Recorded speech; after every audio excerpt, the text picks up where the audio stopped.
Hey guys, welcome back to my channel. তো আমি এসেছি তোমাদের জন্য আজকে একটা ভিডিও নিয়ে। তো লেটস স্টার্ট। হঠাৎ দেখা।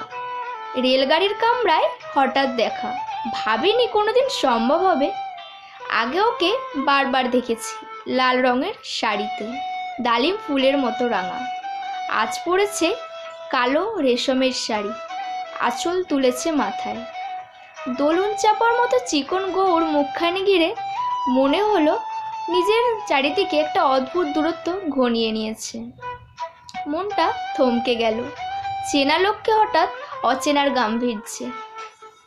হঠাৎ খবর কাগজটা ফেলে দিয়ে নমস্কার করলো। সমাজবিধির পথ খুলে গেল। এরপর শুরু হলো আলাপ আলোচনা, কেমন আছো, কেমন চলছে সংসার ইত্যাদি। সে রয়েছে জানালার বাইরের দিকে চেয়ে, যেন কাছের দিনের ছোঁয়াচ পার হওয়া চাহনিতে।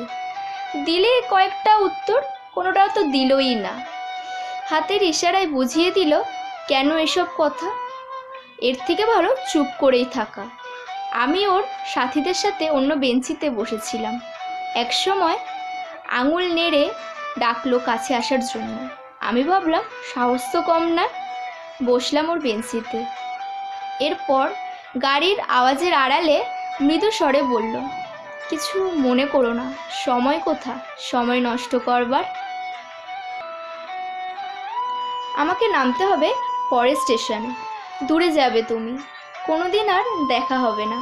তাই যে প্রশ্নটার জবাব এতকাল থেমে গেছিল, আজ তোমার মুখে শুনবো। সত্য করে বলবে তো? আমি বললাম বলবো।